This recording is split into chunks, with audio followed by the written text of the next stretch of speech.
this is an iHeart podcast. Guaranteed human.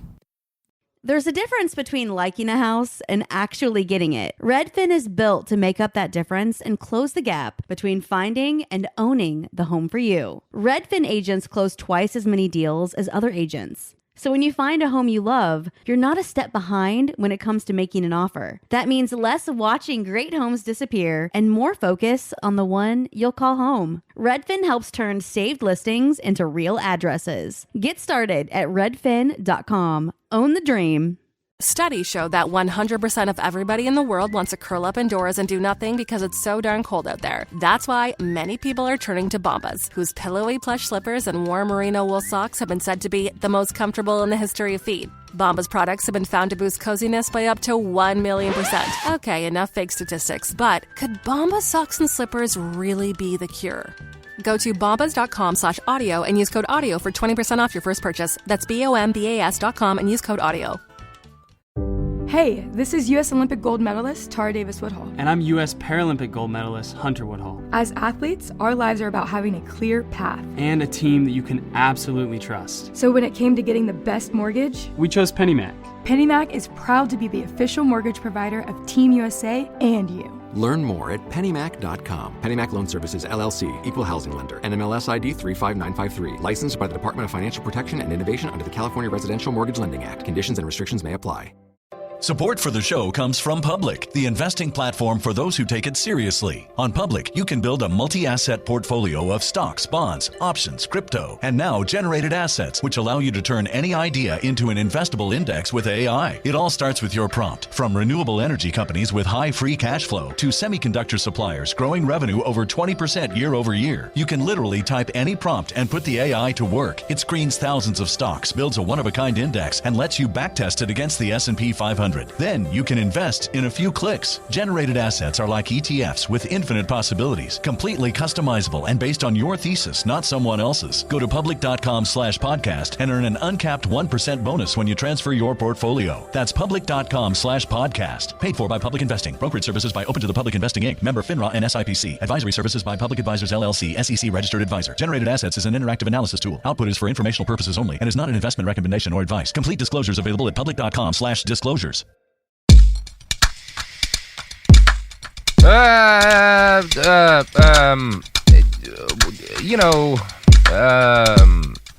Pods. Was that an intro? Is that how you start a show? Yep. Sophie? Yep, you did great. Did I do it? Literally, I'll take anything at this point. Okay. No critique. Just a grunt. just a grunt. I'm fine with it. This is Behind the Bastards. I'll do your job. This is Behind the Bastards. Continue. Thank you. You know what I hate, Sophie? What, Robert Evans, the host of this podcast, who you haven't introduced yourself? He is Robert Evans. Continue. Words. And my guest today, Courtney Kocak, and I are going to sit quietly for an hour and a half. And that's going to be the podcast. Okay. No words. I'm doing a bold new thing in podcasting where we don't do anything that you can hear. To be honest, it's not that bold. There's plenty of meditation podcasts that do that. Oh no, people aren't allowed to meditate. Yeah. People are not allowed to meditate. Yeah. I will kick your ass if you meditate during our quiet podcast. Be really stressed out the whole time.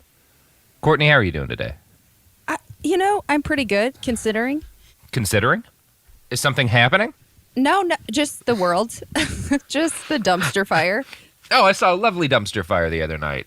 I bet. A bunch of kids lit it so that they could burn a police union down. Yeah, it was a good dumpster fire.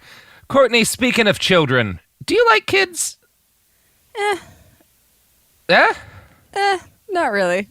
Okay, well, I was going to ask how you feel about incarcerating children in penitentiaries for what most people would consider modest misbehavior, but I guess you're fine with that. So again, back to the 90 minutes of silence that we had planned. I'm into civil rights. I mean, I feel like kids can...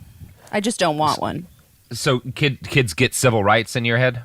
You're a fan of that? Okay, I like that. Okay, that's a bold stance. Children getting civil rights. That's the episode we're going to talk about. This is about the war on children that our country's been fighting for a while now. Did you know we were fighting a war on children? It's been brought to my attention. Yeah, we fucking hate kids in this country. We absolutely hate kids. It fully rules how much this country hates kids. As of right now, this moment, 2020, about 200,000 children enter the adult criminal justice system every year, mostly for nonviolent crimes. About 10,000 children are housed in adult prisons and jails every single day. And about 40% of incarcerated kids are locked away in private, for-profit facilities. While the number of incarcerated children has fallen somewhat in recent years, it is still massively escalated over where it was in the past. In 1997, only 100,000 or 107,000 children were incarcerated every year, so that's roughly doubled since 1997. From 1983, though, to 1997, the number of juveniles incarcerated in adult facilities jumped by around 366%. So it used to be way lower than it was. Back in the 80s, like a fraction of the number of kids were incarcerated as are now. So that's cool. That is not cool. How did we get here, Robert? How did we get here? Well, I wish we were going to explain that. But again, this podcast is mostly going to be 90 minutes of silence. Okay, I'll shut the fuck up. It's okay. No, you shouldn't shut the fuck. I am very strung out. I was getting shot at repeatedly by federal agents again last night, so I'm a little bit punchy. I apologize. Thank you for being cool, Hence Courtney. me saying I'll take anything at this point. That grunt earlier, fantastic. Let's do this. So good. All right. So, Courtney, the U.S. incarcerates children at a rate 5 times higher than the next highest nation, South Africa. So like that's where we are. Like if you're playing a global game, if you're looking at like what are the things the United States does better, one of the things on that short list, one of the things that no country can take away from us is like we're the best at locking children away. We're so good at it. So proud. Yeah. You think fucking Paraguay can lock up children? Like they don't know shit about locking up kids in Paraguay. They just let them roam. They just let them roam. They just let them go on the fucking streets like they're goddamn jujubes. What's a jujube? I don't know. They let them out. They let them wander. It's a problem. Sure. So in 1960, let's talk about where this all started. How America got to the point that it is now, with all these kids not walking around and instead locked up in criminal facilities. It started, kind of the legal jurisprudence around whether or not it's cool to throw kids in a small dark hole owned by the government. That all really started to kick off in the 1960s. And for a while, judges and stuff like pretty consistently sided with kids having rights. It started in 1964 with 15-year-old Gerald Galt. He was convicted of juvenile delinquency by an Arizona juvenile judge and sentenced to be incarcerated until age 21. So that was like a 7-year sentence. And his crime was making a lewd phone call. Oh my God. Well, yeah, you got to lock a kid away for a quarter of his life for that shit. Just during the formative years, no big deal. Mm-hmm. He'll be fine when he gets out. Throw him in a hole. Yeah, he made a dirty phone call. 6 years, 7 years, Jesus. So the young Mr. Galt enjoyed no defense counsel, which you might recognize as a violation of what this nation considers to be his basic human rights. He was also sentenced to a vastly higher penalty than an adult would have received for the same crime. Because again, 15 years old, that's like a 6-year sentence. An adult at the time charged with the same crime, making a lewd phone call, would have faced at most 2 months of jail. So there was a lawsuit as a result of Jared Galt's case, and his parents filed for a writ of habeas corpus. Now, at the time, juveniles were not allowed to appeal in California, so the Superior Court and the Supreme Court of the state backed up this nonsense. Galt's family appealed to the U.S. Supreme Court, and they agreed to hear the case for the specific purpose of determining the procedural rights of a juvenile defendant. The court's 1967 decision determined that kids have the same due process rights as adults, including the right to counsel. So that's good. That's a win. Yeah, I like that. But wait, was he poor or how did this even happen? I mean, it was Arizona. We'll talk a little bit about how it happened, but the gist of it is that while consistently in this period, like the Supreme Court kind of has tended to side on the side of child's rights, a lot of judges really fucking hated kids.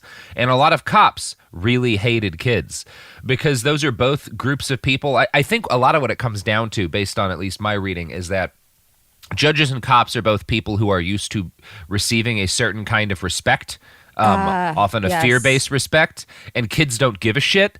And when you are disrespected by a child as one of those types of people, because you're that type of person, your instinct is to lock them in a hole for a large chunk of their life. Punishable character flaw? Hey, that's not good. You could call yelling at the cops a character flaw.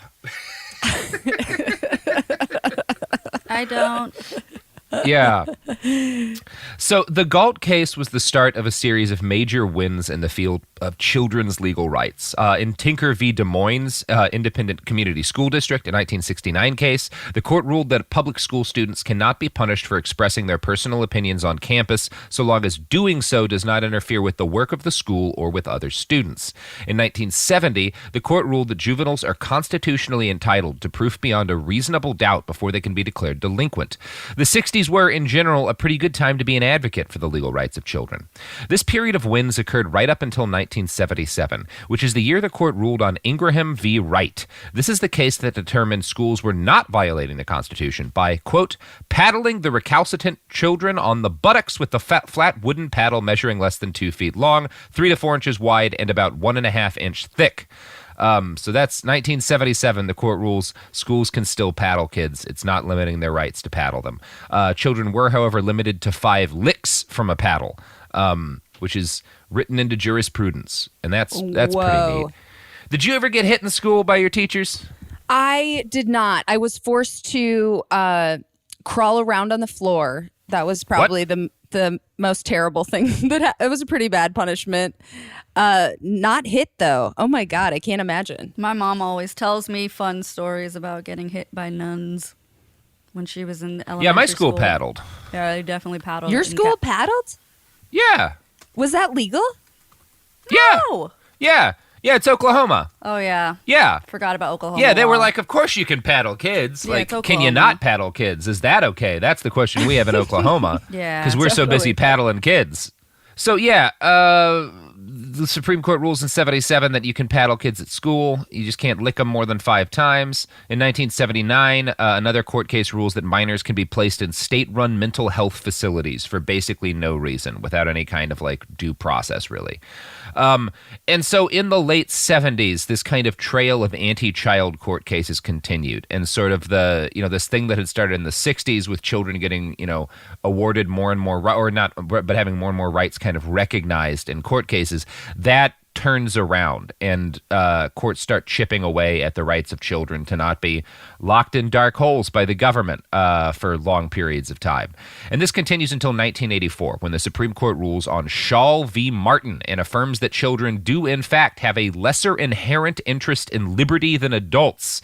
The justification for this is that they are always in some form of custody. So while Galt affirmed, that the first case we talked about affirmed that children had the right to the same due process as adults, Shaw flipped the table and declared that juvenile detention facilities are basically the same as kids living at home or in a foster facility. So it really doesn't matter if kids get sentenced to something without having a lawyer, because kids have no real liberty anyway. And the state putting them in a hole is no different from their parents putting them in a bedroom. Oh, that's not God. Great. Yeah. What? Yeah. Who hurt that guy? That's what we need to really investigate. Jesus. I mean, the messed up thing is it's like, who hurt that large room full of judges and all of their aides who decided that was a good way to totally. rule? It's kind of bad, right? To say that, to be like, kids aren't interested in freedom. Like, so it's okay. Whatever we do to them's okay. It's the most backwards thing, literally. Now, according to a paper I found in the Temple Law Review, the reason for this tragic reversal and the general decades-long trend towards less rights for children under trial is that trial judges in the latter half of the 20th century really fucking hated kids. And I'm going to quote from that paper now, right after I sneeze. Fucking tear gas. Okay. The real actors who influenced juvenile justice were state juvenile court judges and administrators whose hostility to the principles of Galt led many of them to ignore the decision. From the very beginning, many trial-level juvenile courts simply ignored Galt's thrust when it came to the actual provision of counsel to juveniles. According to Professor Wally Mliniak, Quote, studies in the 1970s and 1980s found that few children were represented by counsel. The predominant reason is that these juveniles waived their right to counsel, often without being properly informed of the right. State courts also employed insidious methods to ensure that juveniles from poor families who were supposed to benefit from the constitutional right to free, court-assigned counsel never were assigned a lawyer. In Florida, for example, indigency rules were so strict that having $5 in the bank made a family ineligible for appointment of counsel. Moreover, as Professor Mliniak has explained, Florida parents had to pay a $40 fee just to apply for an indigency determination. So you see what they do in places like you have the right to a lawyer unless we determine you have too much money to get a free lawyer, and we're saying $5 is too much money. $5? That is so crazy. If your family net worth is $5, you're doing way too well for a free lawyer. Where are the social workers in all this? That's like a whole nother episode, probably. Yeah, I mean, Jesus Christ. Underpaid, often traumatized, and let's face it, in some cases, like being very much a part of fucking these kids over because some of them suck too. Like it's a whole mess, right? Mm-hmm. And it's this underfunded thing, and yeah, it's just bad. There's not a lot looking out for poor kids in the states that have the most protections for poor children, right? And Florida is not the most protection state. The Arizona of the other side of the East Coast. Of the East Coast. Yeah. So accurate. Yeah. Good stuff, everybody. Good stuff. So, yeah, we're going to be hearing a lot from Florida in this episode. We're also going to hear a lot from trial judges who hate children with a passion that boggles the mind, which is cool and good. And this was a fun episode to write that didn't make me want to commit federal crimes. Anyway, the whole situation with children's rights degenerated right up to the mid-1990s, which is when a study conducted by the American Bar Association found that huge numbers of kids waived their right to counsel without really knowing what they were doing. As a result, the association's report wrote, many children charged with crimes were literally left defenseless. In Maryland, 40% of kids charged with crimes waived their right to a lawyer. 90 to 95% of Louisiana children did, as did 50 to 75% of children in Florida, and more than half of the children in Georgia, Ohio, and Kentucky who went before judges. So that's a lot of kids not having lawyers. And I don't know if you know much about kids, but one thing they're not good at is representing themselves in court. Oh my God. Shocking. They really should be with our education system. I don't know. What the fuck? Yeah, it's good stuff. Everything's good stuff. Everything's great stuff. I'm happy. Another major change that happened in from the 1970s to the 1990s was the ease with which courts were allowed to treat juveniles as adults. Now, as in most things, New York State led the way in this. New York was like, we're not treating kids like adults enough when we decide how long to throw them into dark holes owned by the government. Let's change that. This is the state of New York, and this is the fight we're picking. So in 1978, they changed their laws in order to make it possible for courts to prosecute children aged 13 and up in adult criminal court. You know, all those hardened adult 13-year-olds that you know. Is it like just for murder or jaywalking? I mean, that was kind of the justification, but it wound up being for a lot of things, right? The idea was initially like, there's so many dangerous teenage predators, we have to start treating them like adults. But like the kids who actually get tried as adults, most of them are not murderers. So every state in the Union followed New York's example to one extent or another, making it easier to try children as adults. This whole process really accelerated in the late 1980s and 1990s as the crack epidemic fueled fears of a new wave of child super predators. Age of offense thresholds were reduced all around the nation, and politicians who had fought for the rights of children to be treated as children were attacked for being soft on crime.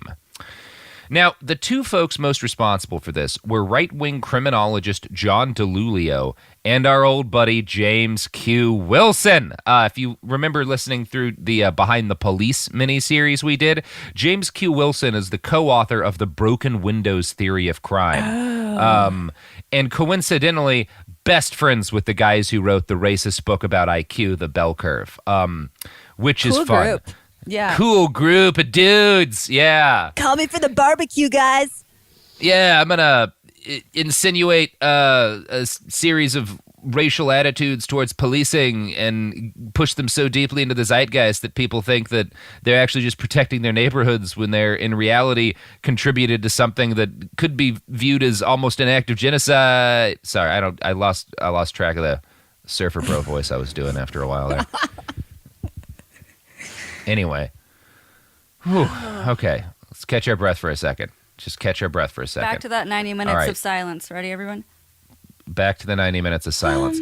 So John DeLulio and James Q. Wilson, they write a paper in 1995 arguing that the U.S. is about to experience a wave of unprecedented youth crime driven by single-parent families, crack cocaine, and a bunch of other stuff that was all basically coded language for the existence of black people. Wilson predicted that by 2010 there would be 270,000 additional predators on the streets committing violent crimes at an unprecedented level. These children, he wrote, would be radically impulsive, brutally remorseless, elementary school youngsters who pack guns instead of lunches and have absolutely no respect for human life. So let's put them in a hole, see if it gets better. I also love the idea that they're packing guns instead of lunches because they do two separate things, James. You still need to eat, both. even if you're going to be shooting people. You want to have a lunch. Totally. Yeah, like you don't lose the hunger pains just because you're packing a 9. You know, I don't know. You might get James. hungrier, Get your honestly. shit together. So basically everybody, Republican and Democrat alike, in the American political establishment bought into the idea of these child super predators to one extent or another. And they also bought into the argument DeLulio and Wilson made about what to do with this upcoming crop of super predators. I'm going to quote now from the book The End of Policing. DeLulio and his colleagues argued that there was nothing to be done but to exclude such children from settings where they could harm others and ultimately to incarcerate them for as long as possible. DeLulio's ideas were based on spurious evidence and ideologically motivated assumptions that turned out to be totally inaccurate. Every year since, juvenile crime in and out of schools in the U.S. has declined. However, the super predator myth was extremely influential. It generated a huge amount of press coverage, editorials, and legislative action.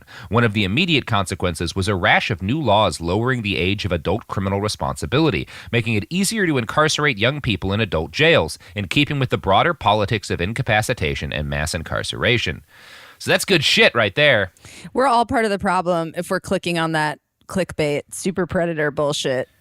Yeah, it was the 90s, so that was people knew less to be worried about the clicks. But yeah, always be worried about the clicks. Don't click Atlantic articles. Totally. Yeah. Don't click Atlantic articles. Just say no to the Atlantic.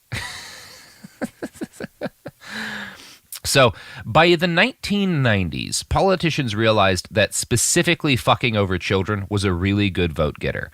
Some elected leaders, like the Republican Speaker of the House, also fuck children literally, because Dennis Hastert is a pedophile, while also advocating for children to be treated as adults under criminal law. And there's a really dark joke in that whole situation, but I'm not gonna make it. But there is one in there about Dennis Hastert wanting kids to be treated as adults while he molests a bunch of kids while being the longest-serving Republican Speaker of the House. Read about Dennis Hastert. It's a real bad story. This is one of the guys who stood up there and talked about how bad Bill Clinton was. Turns out he was a child molester the whole time. A lot of people don't talk about Dennis Hastert enough anymore. Oh, first time I'm hearing about him. Oh yeah, you didn't know about the longest-serving Republican Speaker of the House, who was just a complete child molester the entire time he was in office. No, but that's a terrible first impression. Oh, Jesus it's so Christ. bad. Yeah, he was just molesting the hell out of some kids. It was really a problem. Yeah, good stuff. You want to take an ad break, buddy? Yeah, let's take an ad break. Courtney, you know who won't be the longest-serving Republican Speaker of the House and use their power to assault children? Whoever this ad is for? That's exactly the case. Unless this is yet another one of our ads for Dennis Hastert, in which case I do apologize. We do not know how they keep getting in there. Support for the show comes from Public, the investing platform for those who take it seriously. On Public, you can build a multi-asset portfolio of stocks, bonds, options, crypto, and now generated assets, which allow you to turn any idea into an investable index with AI. It all starts with your prompt. From renewable energy companies with high free cash flow to semiconductor suppliers growing revenue over 20% year over year, you can literally type any prompt and put the AI to work. It screens thousands of stocks, builds a one-of-a-kind index, and lets you backtest it against the S&P 500. 100. Then you can invest in a few clicks. Generated assets are like ETFs with infinite possibilities, completely customizable and based on your thesis, not someone else's. Go to public.com/podcast and earn an uncapped 1% bonus when you transfer your portfolio. That's public.com/podcast. Paid for by Public Investing. Brokerage services by Open to the Public Investing Inc. Member FINRA and SIPC. Advisory services by Public Advisors LLC, SEC registered advisor. Generated assets is an interactive analysis tool. Output is for informational purposes only and is not an investment recommendation or advice. Complete disclosures available at public.com/disclosures. This is Jacob Goldstein from What's Your Problem? When you buy business software from lots of vendors, the costs add up and it gets complicated and confusing. Odoo solves this. It's a single company that sells a suite of enterprise apps that handles everything from accounting to inventory to sales. Odoo is all connected on a single platform in a simple and affordable way. You can save money without missing out on the features you need. Check out Odoo at odoo.com. That's odoo.com. Tired of spills and stains on your sofa? Wash away your worries with Anabay. Anabay is the only machine washable sofa inside and out, where designer quality meets budget-friendly prices. That's right, sofas start at just $699. Enjoy a no-risk experience with pet-friendly, stain-resistant, and changeable slip covers made with performance fabric. Experience cloud-like comfort with high-resilience foam that's hypoallergenic and never needs fluffing. The sturdy steel frame ensures longevity, and the modular pieces can be rearranged anytime. Shop WashableSofas.com for up to 60% off site-wide, backed by a 30-day satisfaction guarantee. If you're not absolutely in love, send it back for a full refund. No return shipping or restocking fees. Every penny back. Upgrade now at WashableSofas.com. Offers are subject to change, and certain restrictions may apply.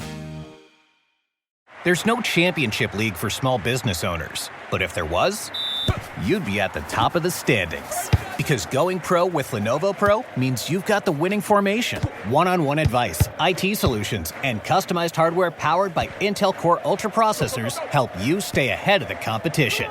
Business goes pro with Lenovo Pro. Sign up for free at lenovo.com/pro. Lenovo.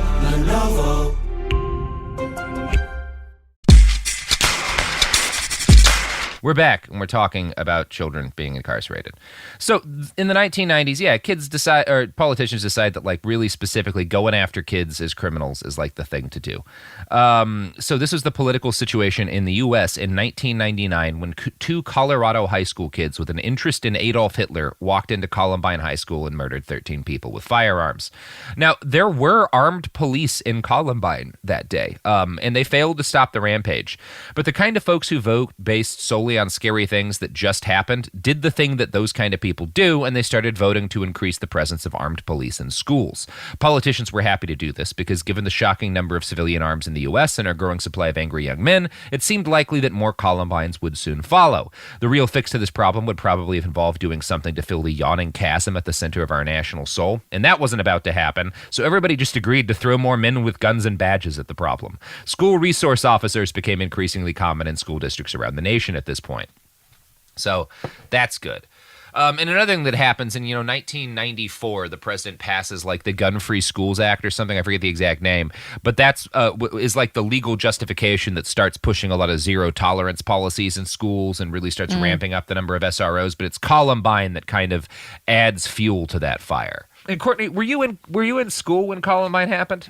I was like maybe a senior or early college.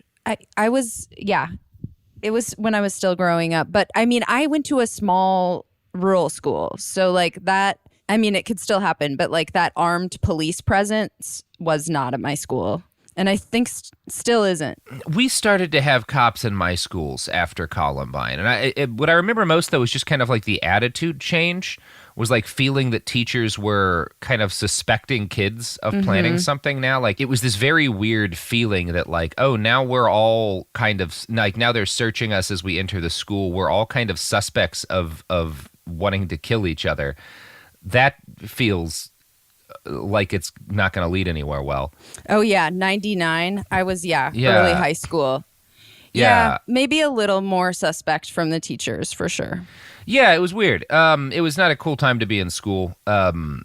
So, yeah, Columbine. Now, in the immediate wake of Columbine, there were, like, people did get more worried about bullying, too, briefly. There was, like, I think just because there was this assumption that the kids who shot up the school had been, like, bullied, which wasn't really true, but, like, everybody got on that, too, for a while. But on the practical level, most of the focus in preventing another Columbine involved zero-tolerance discipline. And the idea of zero-tolerance policies in schools was basically the broken windows theory as applied to living children, right? The broken windows theory says that, like, as soon as you have a broken window, it's permission for people to engage in more antisocial behavior, so soon they'll start tagging up windows and breaking other windows and lighting shit on fire, and then you have, the collapse of civilization.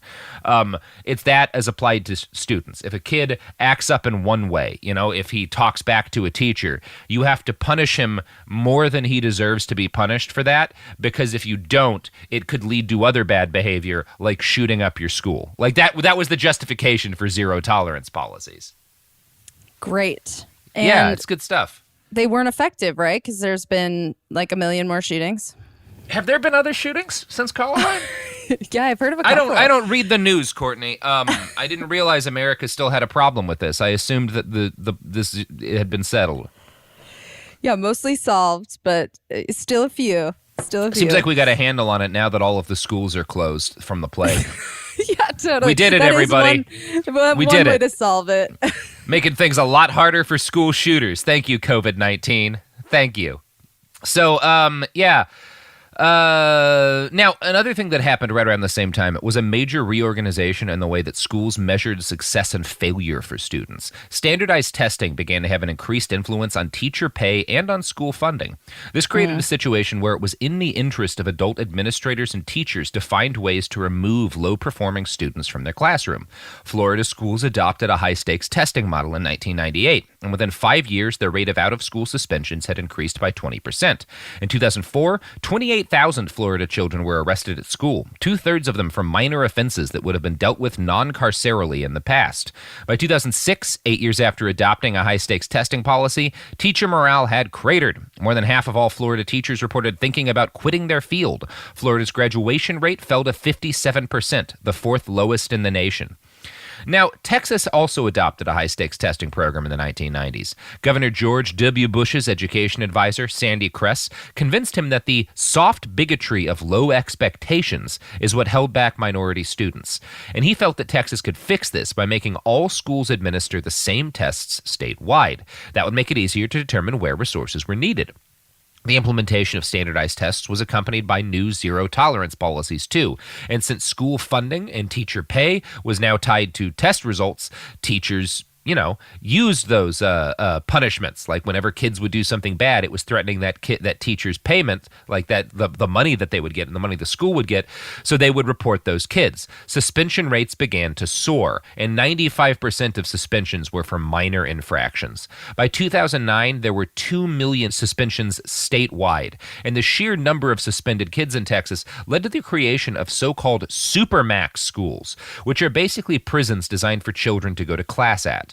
And this was the kind of thing, I grew up in Texas in this period of time, and everyone would talk about these schools because you all knew somebody who had been sent there, right? Who had been like, and it was always something like, yeah, they would talk up in class, or maybe they got caught with weed or something, but like usually it was just like they annoyed a teacher for a couple of days in a row, and then suddenly this person's like going to a school where you have to like fucking go through a metal detector, and if you talk in the hallways, you could get arrested. Like it's this fucking, it was pretty bad. Yeah. Yeah, and you like none of the kids who go to these schools like learn anything there. Like like the schoolwork, I remember, because again we knew some kids who would go there. The schoolwork they would get was like, shit that kids 5 or 6 years younger would have found easy. Like it was clearly that like the kids who went to that building, the state was giving up on and was locking them in a separate building and saying like, this is technically schoolwork. Do this until you're old enough that we can put you in a real prison. Yeah, and like don't infect our test scores in the meantime. Just go. Yeah, God. Exactly, because they're not fucking up the test scores of the other schools, which makes it look like things are going better for the other schools. So, Yeah, it's not great. A lot of the kids in these Supermax schools drop out, but overall, it looked like Texas's test scores were improving massively, and that fact was trumpeted loudly during the 2000 election. George W. Bush called it the Texas miracle, and huge numbers of people, including my parents, still believe that this was a thing that happened. That like Texas figured it out and massively improved education via standardized testing and all of these policies, these zero tolerance policies and shit. When Governor Bush became President Bush, he worked with famed lady drowner Ted Kennedy to make No Child Left Behind law nationwide. And this is what? Lady drowner is so good. Well, he drowned that lady. He absolutely did. Yeah. Yeah, good old Ted Kennedy, the lady drowner. So, he worked with President Bush. They came down the middle, this man who would go on to commit a series of war crimes and this other man who had drunkenly drowned a lady in his car. They made No Child Left Behind nationwide. And the law promised that by 2014, all students in the United States would meet or exceed their state's proficient level of academic achievement. They didn't hit that goal. I'm sorry to say, Courtney. We didn't fix teaching. That might surprise you at the moment. But we got a whole batch of new criminals. Whoop, we do have so many new criminals. So No Child Left Behind brought with it zero tolerance policies, and of course, it tied teacher pay to test scores in a lot of cases. Nationwide, short-term suspensions increased by 41% and long-term suspensions by 135%. Black students were 3.5 times likelier to be suspended. By 2008, the number of school resource officers nationwide had doubled, and more than 16,000 students had been arrested. After 10 years of No Child Left Behind, graduation rates were about the same, dropout rates were about the same, and in general, absolutely nothing had been achieved except that a fuck ton of kids had gotten suspended and arrested. Now, people were baffled by this, and they started looking into why the Texas miracle hadn't worked out nationwide. It turned out that this was because the Texas miracle had never actually been a thing. From MSNBC, quote, Texas started to lose 70,000 kids a year, mostly dropping out before they had to take the 10th grade test that would count against the school. Almost a third of kids in Texas who started high school never finished.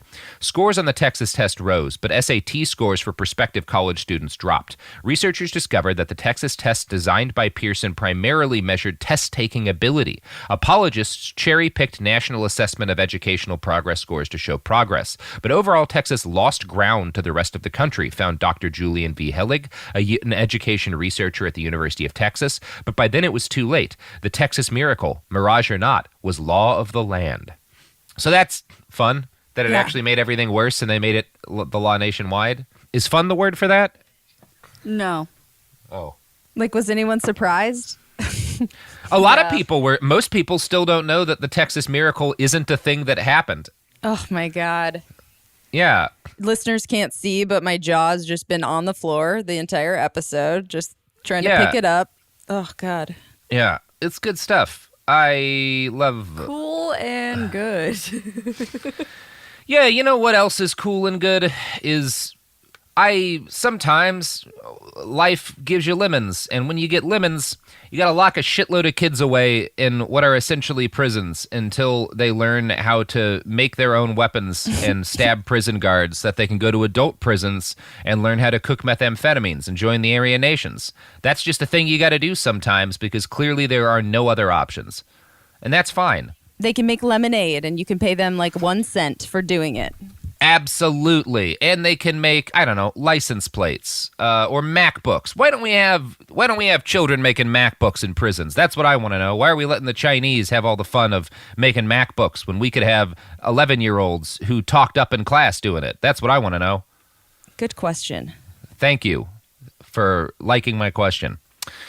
So, all of this stuff that we've been talking about today kind of gelled together to create something commonly known as the school-to-prison pipeline. Schools with school resource officers have nearly 5 times the arrest rate as schools without school resource officers.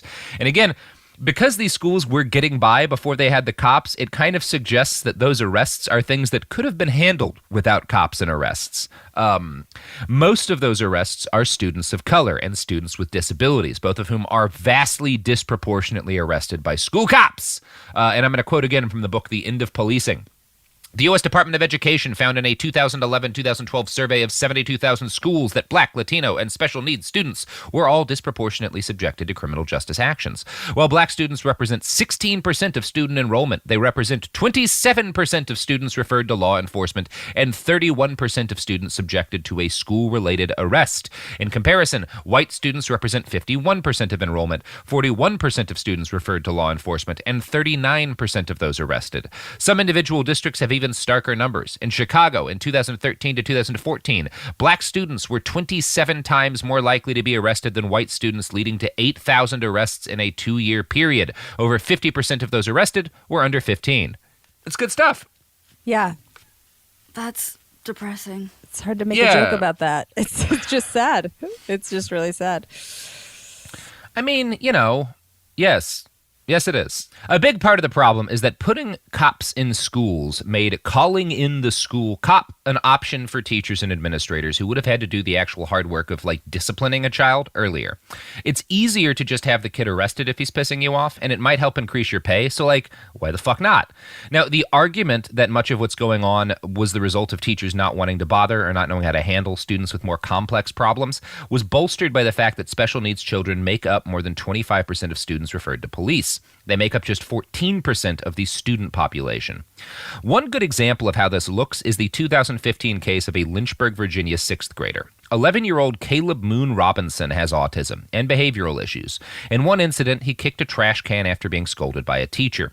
The school SRO filed disorderly conduct charges against the boy for this. In another incident, the SRO body slammed the kid and handcuffed him after he resisted being dragged out of the classroom for another behavioral issue. The student was charged again with a misdemeanor disorderly conduct, and this time with felony assault on a police officer. Oh my God. They love doing that. If you struggle in your handcuffs, you're assaulting the cop. What'd if they beat you, it's okay. Yeah, he's 15. No, 11. He's 11. This 11-year-old was charged with felony assault on a police officer after he was body slammed. It's good. Ugh, oh my God. I love it when 11-year-olds feloniously assault police officers. Happens all the time. Well, it actually happens quite a lot in Portland now. Just in self-defense. Yeah. Not even in that. Just in if a person grabs you and starts choking and body slamming you, sometimes your body will resist them without you thinking about it.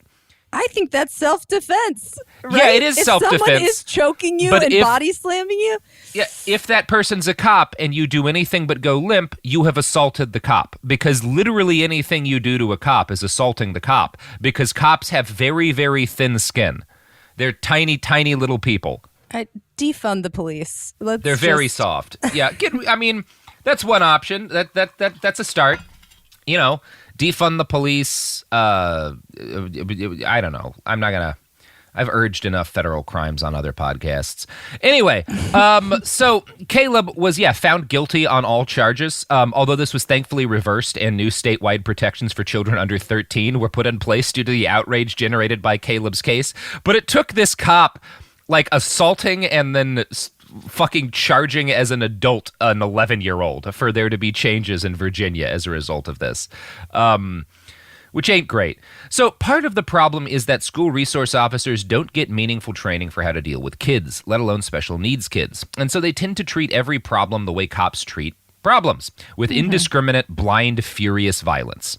In August of 2015, a Kentucky sheriff's deputy handcuffed an 8-year-old boy and a 9-year-old girl, both disabled, for disorderly behavior tied to their disabilities. Since they were too small to handcuff properly, the officer had to handcuff their biceps. The whole thing was caught on tape, and you can hear the cops tell the boy, "You can do what we ask you to, or you can suffer the consequences." Oh. So I taught special ed, and my kid had some serious behavioral problems, right? To the point where he had 70-something workman's comp claims processed against him because of all the injuries he caused people. He permanently crippled a gym teacher. Not long before I started the job, my predecessor, he'd broken his skull. So he was a kid that required a lot of specialized care. And most days my job was to just get hit in the face by this kid because the other teachers were older ladies who couldn't who couldn't safely be hit in the face by a 17-year-old. And we had incidents where like this kid would like smash his face on like a bus window to get attention, but also he would be covered in blood, and cops would wind up being called in because it was like happening on a bus, on like a street and shit.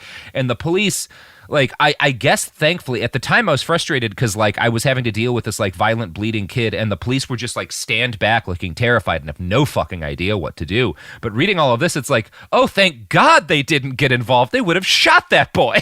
Like, oh, totally. They would have put a fucking bullet in him.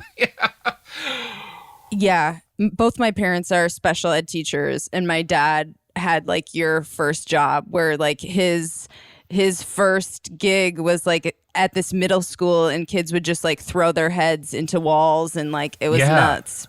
But you do have to have a special, I mean, my dad was like an angel at dealing with them. I can't imagine with cops. Whew. Yeah, I certainly wasn't an angel at dealing with him because I was too young to be doing that job. But like, I'm glad I wasn't. I'm glad it wasn't a cop dealing with it. Yeah. Yeah. So for most of the aughts, schools steadily increased the number of cops on campus. They also pumped more and more weapons into the police departments dedicated to protecting those schools. The Washington Post reports at least 120 school-affiliated police forces in 30 states have made use of the 1033 weapons transfer program. This has gotten rather famous lately. It's the thing that lets cops get things like tanks and grenade launchers. So this is why, like, the LA school police department has a tank. Yeah, the 1033 program. So that, like, throughout the aughts, they're just getting pumped full of military-grade weaponry as they are choke-holding 11-year-olds and charging them with assault. So militarized police have meant that militarized police tactics keep getting used on children. The most infamously vile example of this may have been the 2003 SWAT raid on Goose Creek High School in South Carolina. The goal had been to find drugs and guns. The result was that dozens of heavily armed cops forced hundreds of mostly black students onto the ground for no reason. Students, of course, were not warned, and many panicked and ran when officers indistinguishable from soldiers leapt out of closets and out from under stairwells, screaming and waving guns. Yeah, they were just like, what if we just really fuck with these kids? Like, what if we just have an army come in and fuck these kids up?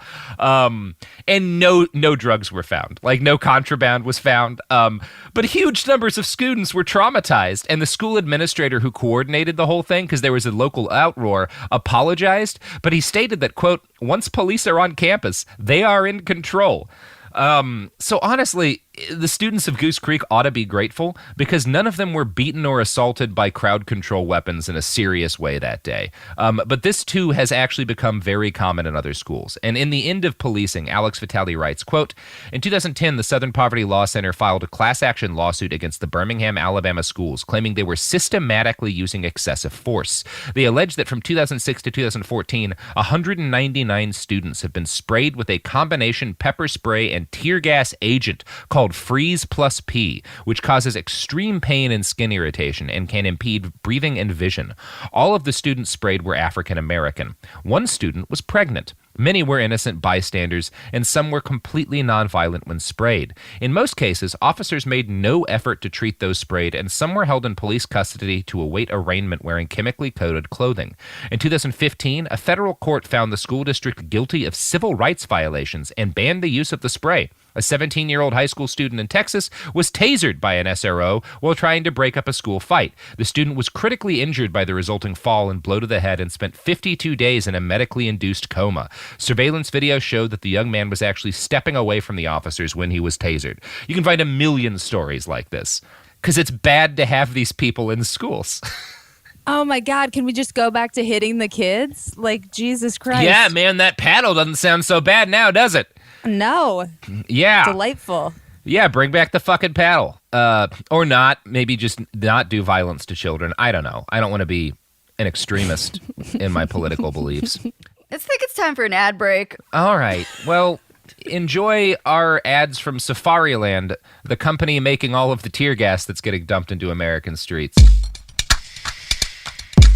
Support for the show comes from Public, the investing platform for those who take it seriously. On Public, you can build a multi-asset portfolio of stocks, bonds, options, crypto, and now generated assets, which allow you to turn any idea into an investable index with AI. It all starts with your prompt. From renewable energy companies with high free cash flow to semiconductor suppliers growing revenue over 20% year over year, you can literally type any prompt and put the AI to work. It screens thousands of stocks, builds a one-of-a-kind index, and lets you backtest it against the S&P 500. Then you can invest in a few clicks. Generated assets are like ETFs with infinite possibilities, completely customizable and based on your thesis, not someone else's. Go to public.com/podcast and earn an uncapped 1% bonus when you transfer your portfolio. That's public.com/podcast. Paid for by Public Investing. Brokerage services by Open to the Public Investing Inc. Member FINRA and SIPC. Advisory services by Public Advisors LLC, SEC registered advisor. Generated assets is an interactive analysis tool. Output is for informational purposes only and is not an investment recommendation or advice. Complete disclosures available at public.com/disclosures. This is Jacob Goldstein from What's Your Problem? When you buy business software from lots of vendors, the costs add up and it gets complicated and confusing. Odoo solves this. It's a single company that sells a suite of enterprise apps that handles everything from accounting to inventory to sales. Odoo is all connected on a single platform in a simple and affordable way. You can save money without missing out on the features you need. Check out Odoo at odoo.com. That's odoo.com. Tired of spills and stains on your sofa? Wash away your worries with Anabay. Anabay is the only designer sofa that's machine washable inside and out, starting at just $699. Plus, Anabay sofas are pet-friendly, stain-resistant, and feature changeable slipcovers and modular pieces. Get up to 60% off site-wide with a 30-day money-back guarantee. Visit washablesofas.com to get yours now. That's washablesofas.com. Offers are subject to change and certain restrictions may apply. Pro drivers live for race day, but for small business owners, every day is race day. That's why going pro with Lenovo Pro matters. One-on-one advice, IT solutions, and customized hardware powered by Intel Core Ultra processors keep your business on the right track. Business goes pro with Lenovo Pro. Sign up for free at lenovo.com/pro. Lenovo.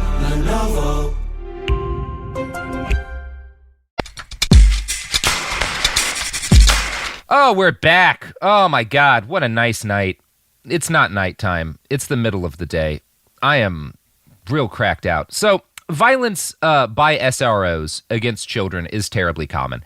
Between 2010 and 2015, at least 28 U.S. students were severely injured by school cops, and one was killed. 14-year-old Derek Lopez. His crime was punching a fellow student and then running away when the school cop told him to freeze. The SRO chased Lopez and shot him to death in a nearby backyard shed, claiming the boy had bull rushed him. Yeah. Pretty cool that a fist fight at school led to a man with a gun chasing a child. That was a situation that needed to happen. Oh my God. And the kid just had fists? No, yeah, of course. He was a 14-year-old boy. He was a 14-year-old boy at school. Jesus Christ. I mean, it's one of those things. I think about all the fist fights I got into at school, and it's a shame there wasn't a man with a gun there to chase any of us. Otherwise, it might have ended, thankfully, I don't know. It's just bad. It's bad. This is bad. I don't have a joke. Yeah. So for all of this, Courtney, again, the reason all these cops are in all these schools is because of shit like Columbine and everybody getting worried that someone was going to murder kids at schools.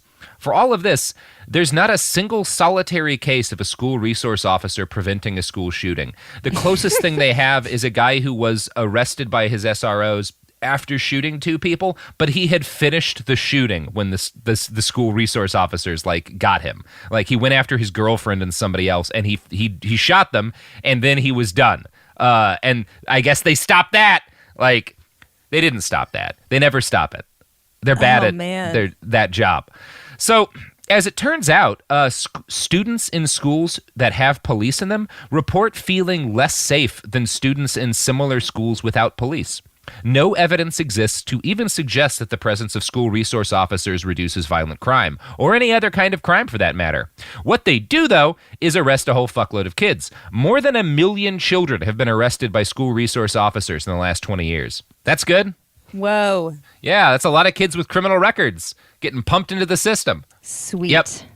Yeah, and of course, A huge amount of research shows that punishing kids in this way reduces their odds of graduating massively. A lot of these kids never get back to school. It increases their odds of developing a criminal record, and that's for kids who don't get a criminal record because of the charges filed against them by an SRO. Like the Virginia middle schooler who was charged with assault and battery for throwing a baby carrot at her teacher. A baby carrot. Well, it was an assault baby carrot. Yeah, the most assault weapon ever. That carrot was trimmed down to an illegal. Carrot. Yeah, it wasn't even a full carrot. Didn't even have the skin on it. Yeah, it's pretty fun that happened. So all of these factors combine together to create, again, what's called the school-to-prison pipeline, which has gotten bad enough that it's sometimes called the cradle-to-prison pipeline, because a lot of kids are kind of dumped into places where this will happen to them from the very beginning of their school career.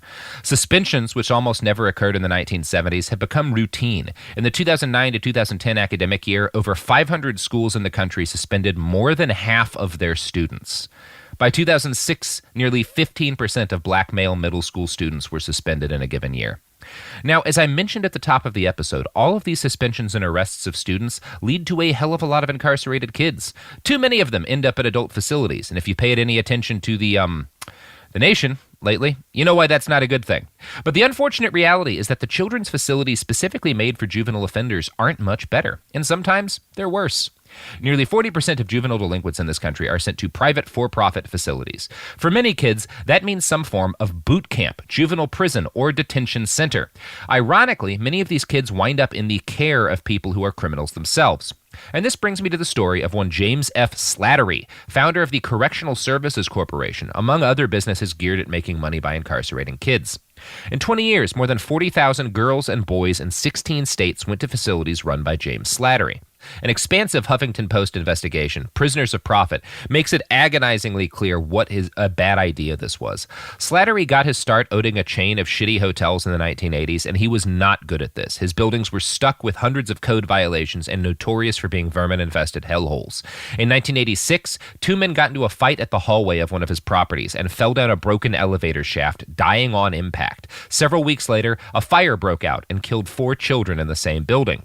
So Slattery and his business partner decided that the hospitality business might not be for them, largely because people care when your customers die horribly due to your ill-maintained facilities. They decided to move to a business where no one cared about the clientele and started selling their space to the government to act as re-entry housing for newly released federal inmates. A new company, S-More Incorporated, was formed to oversee the business. And I'm going to quote from the Huffington Post now. As federal prison officials awarded S-More an emergency contract to operate a halfway house in Brooklyn, local community leaders challenged the decision, questioning why the same people who had managed problem-plagued welfare hotels should be given fresh responsibility. Less than 3 years after S-More opened Le Marquis to former inmates, federal inspectors from the Bureau of Prisons found that parts of the building were turning to ruin. Inspectors documented low-paid, untrained employees, poor building conditions from vermin, leaky plumbing to exposed electrical wires and other fire hazards, and inadequate, barely edible food. Federal prison officials were close to canceling the contract in 1992, according to media accounts at the time, but they said conditions at the facility started to improve after frequent inspections. In a federal lawsuit, one Le Marquis employee, Richard Moore, alleged that he had been severely beaten by another employee at the direction of management after he reported poor conditions to federal inspectors. In another federal lawsuit, 4 female inmates asserted that they had been raped and assaulted by S-More's private resident advocate, the employee who was supposed to protect inmates by handling their grievances. So you might say that he wasn't good at this job, that the company he made was fundamentally terrible at this job. But S-More made a lot of money, and soon the company had expanded its operations to Fort Worth, where it opened a boot camp for young boys, as well as New Jersey and Washington, where it opened immigrant detention centers. The company went public, netting Slattery $5.2 million. The next year, a riot broke out in his New Jersey immigrant detention center when an organized group of inmates assaulted guards and took over the facility. Subsequent investigations found that, among other things, Slattery's guards constantly sexually harassed female inmates and stole regularly from other inmates. Training was virtually non-existent. Now, INS did not fine Esmore for this or cancel its contract. Instead, they allowed the company to sell their INS contract to the Corrections Corporation of America for $6 million, because fuck it. The whole disaster was enough to make Slattery opt for a change of venue, though, and he moved the company's headquarters south to Florida in 1996 and changed the company name to Correctional Services Corporation. He decided his new focus would be incarcerating children, since that had seemed relatively easy so far compared to locking up adults. Florida was a great place to do this. In the 1980s, the state had started outsourcing juvenile detention to private companies to cut costs, and in the 1990s, a bunch of teenagers had killed people, leading to a crackdown on juvenile crime and a soaring juvenile prison population. So, that's the situation. This guy starts by running cheap hotels for, like, houseless people, and he gets a bunch of them killed, and then he starts running cheap halfway houses for people who are getting out of prison, and a bunch of them, get raped and assaulted, and finally he's like, you know what the job for me is? Watching after children. Oh my God, what a resume, this guy. Yeah, and the state of Florida's like, yes. In 1995, Slattery won bids to make 2 facilities in Florida. Both prisons were meant for boys, aged 14 to 19, who had been convicted as adults. But whoopsie doodles, the state realized too late that it had enough beds for those kids. So instead, the Florida Department of Justice filled these prisons with random delinquents who hadn't been tried as adults and weren't meant to be put in such restrictive settings. In a press release announcing the construction of these new facilities, Slattery called them the future of American corrections. Now, appropriately enough, the future of American corrections was an instant nightmare. The first Correctional Services Corporation prison to open was the Pahokee Youth Development Center, northwest of Miami. It started taking inmates in early 1997. The Huffington Post reports, quote, within months, local judges were hearing complaints about abusive staff, prison-like conditions, and food full of maggots, including according to recent interviews and state audits and court transcripts from the time. Miami-Dade County Circuit Judge Tom Peterson drove an hour and a half to Pahokee in 1997 and started snapping pictures. As a juvenile judge, he thought he was sending boys to a moderate-risk program with outdoor wilderness activities. What he found was a hardcore prison. I came back with all those pictures and I raised hell about it, Peterson recalled in an interview. He saw small 12-year-olds confined along much stronger 17-year-olds. Boys were served food he called inedible. That same year, local public defenders asked another judge to move children from Pahokee into a less punitive program. Follow-up reviews by state contracted auditors confirmed the operation was dysfunctional. Now, evidence of this dysfunction included a child with unpaid prison gambling debts who was beaten so badly by 3 other kids that he had to have his spleen removed. In another incident, 4 staff members allowed 2 boys to fight for 10 minutes while they watched. No one reported this incident. Thanks to this prison's rural location, rats and spiders were common. No efforts were taken to control pests within the prison, leading to an epidemic of bites among the incarcerated children.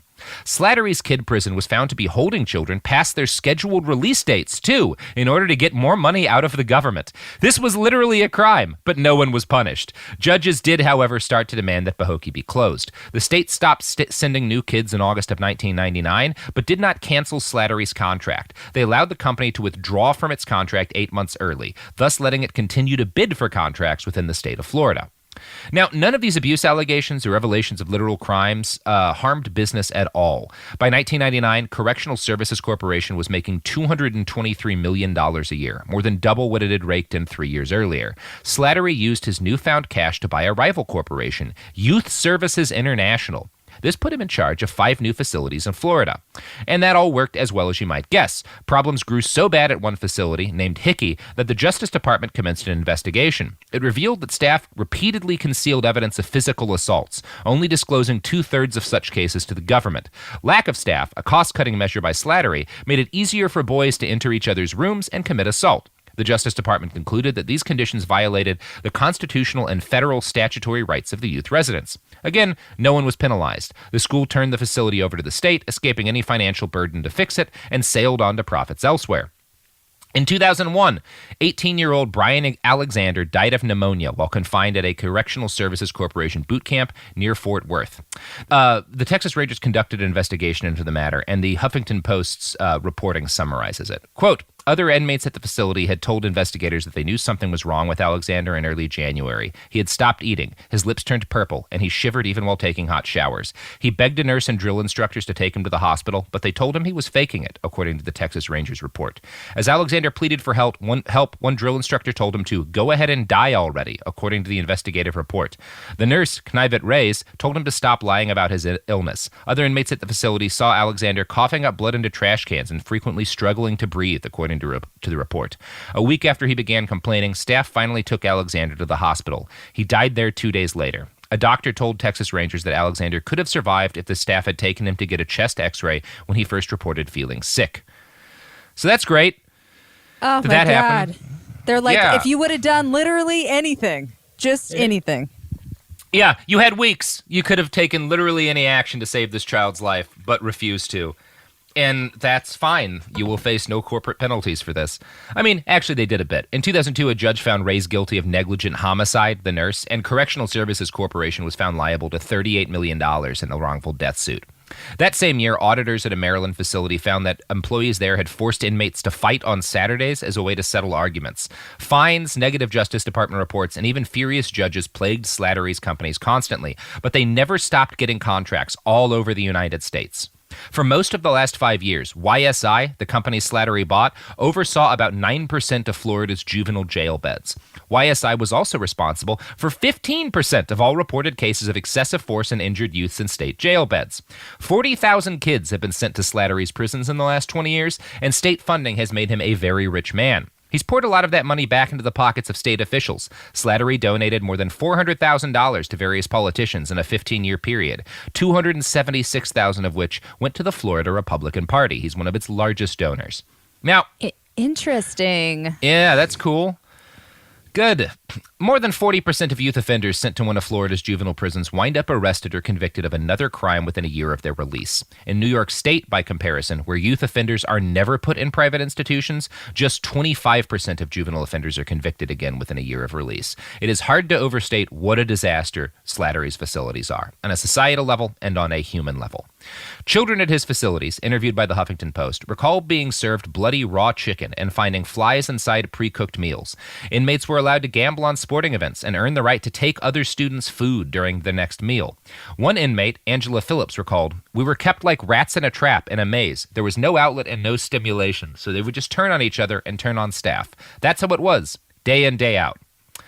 So that's good. That's the episode. Wow. That's just the situation. It's a real problem. Just super depressed. Okay, great.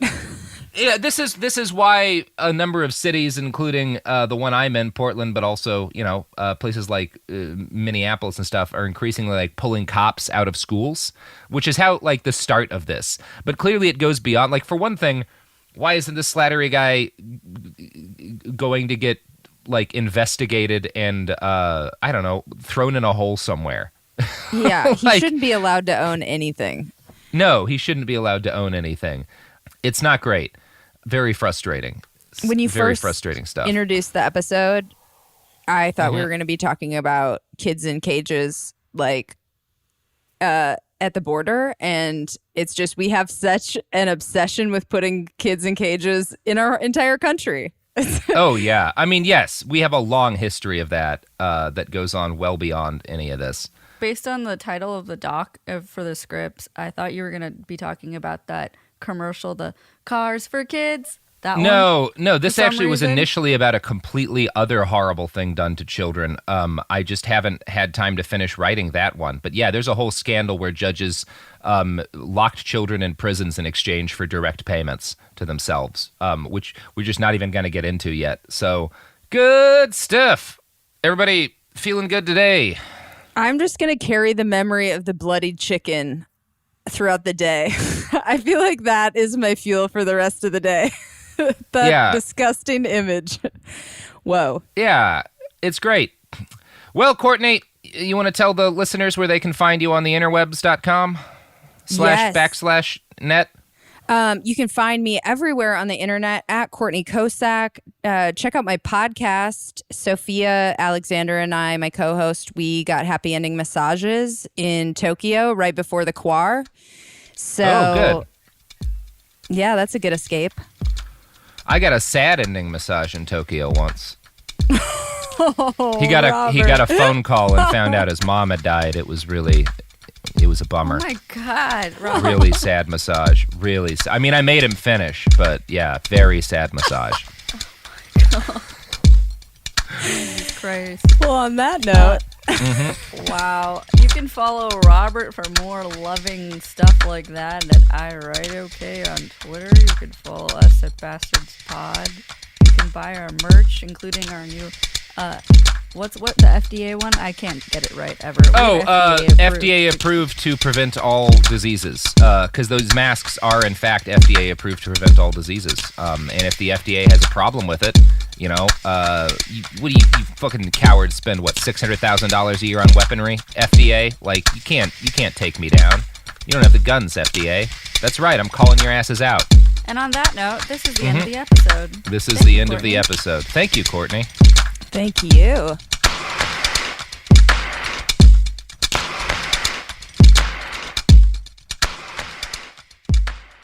This is Jacob Goldstein from What's Your Problem? Business software is expensive, and when you buy software from lots of different companies, it's not only expensive, it gets confusing, slow to use, hard to integrate. Odoo solves that because all Odoo software is connected on a single affordable platform. Save money without missing out on the features you need. Odoo has no hidden costs and no limit on features or data. Odoo has over 60 apps available for any needs your business might have, all at no additional charge. Everything from websites to sales to inventory to accounting, all linked and talking to each other. Check out Odoo at odoo.com. That's odoo.com. Tired of spills and stains on your sofa? Wash away your worries with Anabay. Anabay is the only designer sofa that's machine washable inside and out, starting at just $699. Plus, Anabay sofas are pet-friendly, stain-resistant, and feature changeable slipcovers and modular pieces. Get up to 60% off site-wide with a 30-day money-back guarantee. Visit WashableSofas.com to get yours now. That's WashableSofas.com. Offers are subject to change, and certain restrictions may apply. There's no championship league for small business owners. But if there was, you'd be at the top of the standings. Because going pro with Lenovo Pro means you've got the winning formation. One-on-one advice, IT solutions, and customized hardware powered by Intel Core Ultra processors help you stay ahead of the competition. Business goes pro with Lenovo Pro. Sign up for free at lenovo.com/pro. Lenovo. Flag football is exploding, and iFlag is leading the way. As the Guinness World Record holder, iFlag hosts premier flag football tournaments nationwide for boys, girls, high school girls, and adults. From first-time players to elite competitors, iFlag delivers top-level competition, unforgettable experiences, and a community built around the game. Ready to be part of it? Join the movement. Find your tournament and learn more at iflag.org. That's iflag.org. This is an iHeart podcast. Guaranteed human.